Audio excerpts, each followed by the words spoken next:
किस पे उम्मीद रख रहे हैं? हिंदुस्तान के कानून पे आप उम्मीद मत रखिए। एक गूंगी बहरी सरकार चल रही है और आपका सुनने वाला कोई नहीं है, खास करके मुसलमानों का सुनने वाला कोई नहीं है। एकदम डायरेक्ट चैलेंज के साथ मैं बोल रहा हूँ, अगर यही चलता रहा हिंदुस्तान की सरजमीन पर तो 22 करोड़ लोग हम लोग मुसलमान हैं। हम मुसलमानों से दरख्वास्त करते हैं अपने आप को सब लोग जो शेख हैं, सैयद हैं, सुन्नी हैं, वहाबी हैं, किसी फिरके से ताल्लुक रखते हो, जब ऐसा कोई बात आए तो आप पूरे हिंदुस्तान में एक साथ आंदोलन कीजिए, एक आवाज पर सब लब्बैक कहेंगे आपका। अगर हम खस्सी गोश्त भी खा रहे हैं तो हमारा हड़िया चेक किया जा रहा है, कहीं गाय माता का गोश्त तो नहीं खा रहे ये लोग। जुल्म फिर जुल्म है, बढ़ता है तो मिट जाएगा, खून फिर खून है, गिरेगा तो जम जाएगा।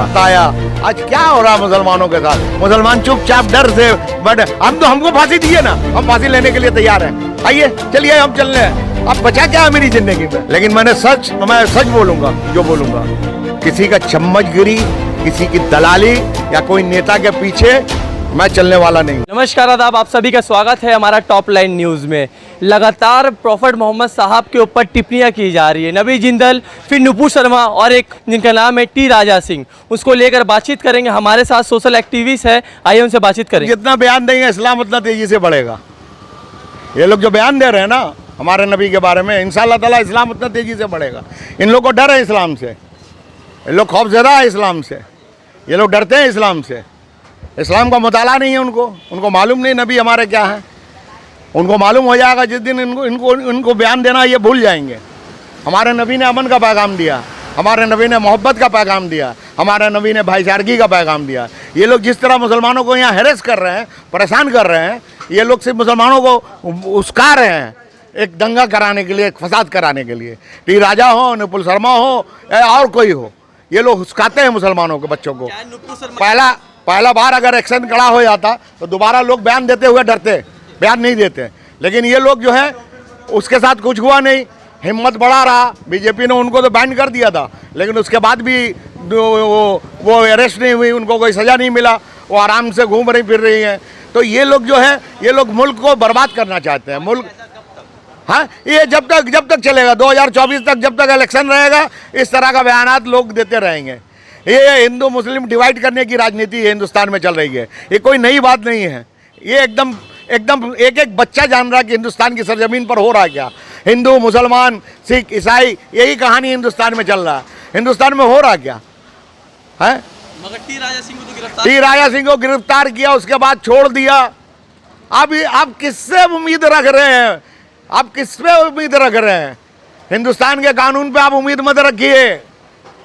ये गूंगी बहरी सरकार चल रही है और आपका सुनने वाला कोई नहीं है, खास करके मुसलमानों का सुनने वाला कोई नहीं है।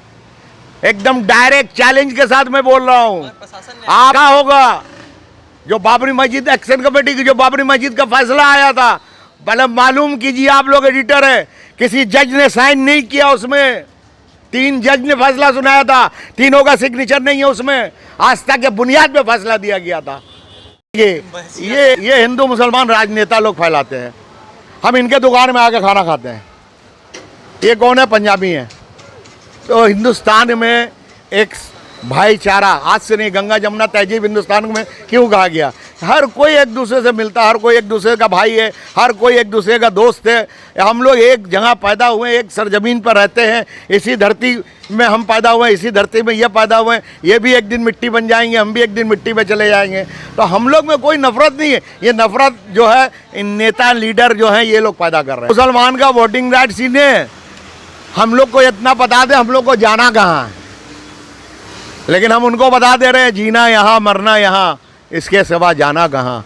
हम जिएंगे भी यहीं, मरेंगे भी यहीं और यहीं पर आखिरी दम तक रहेंगे। दुनिया की कोई ताकत हम लोग को हिंदुस्तान से बाहर नहीं कर पाएगी। कोई एजेंडा काम नहीं आएगा। पहले तो माफ़ी मांगना पड़ेगा। तुमने जो जुल्म किया है, जुल्म फिर जुल्म है, बढ़ता है तो मिट जाएगा, खून फिर खून है, गिरेगा तो जम जाएगा। आपने जुल्म किया है, आप जालिम हैं, पहले आप उसका हिसाब दीजिए। हम लोगों के सामने आइए, माफ़ी मांगिए हमारी कौम से कि हमने आप लोग के साथ बहुत जुल्म किया, आप लोग के साथ, आप लोगों को बहुत सताया। आज क्या हो रहा है मुसलमानों के साथ? मुसलमान चुपचाप डर से, बट हमको फांसी दीजिए ना, हम फांसी लेने के लिए तैयार हैं।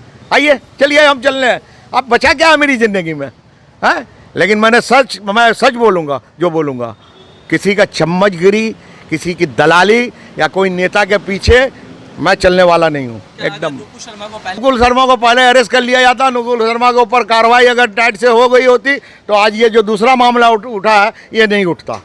ये तो हिम्मत बढ़ाया जा रहा है, ये राजनीति है। 2024 तक ऐसे ही चलेगा, इसको हम बदल नहीं सकते। मुसलमान के ऊपर तो मुसलमानों को तो खुद हम लोग को सोचना पड़ेगा, हमारे बच्चे तालीम में आगे जाएं, हम अपने बच्चों को तालीम में आगे लाएं, हम अपने बच्चों को पढ़ाएं, हम अपने बच्चों को स्कूल भेजें, हम अपने बच्चों को IAS बनाएं, हम अपने बच्चों को डॉक्टर बनाएं, हम अपने बच्चों को वकील बनाएं, हम अपने बच्चों को आगे आगे पढ़ाई के मैदान में आगे ले जाएं। हम लोग के अंदर भी तो कमजोरी है, हम लोग भी तो अपने बच्चों को बारे में कुछ सोचते नहीं है।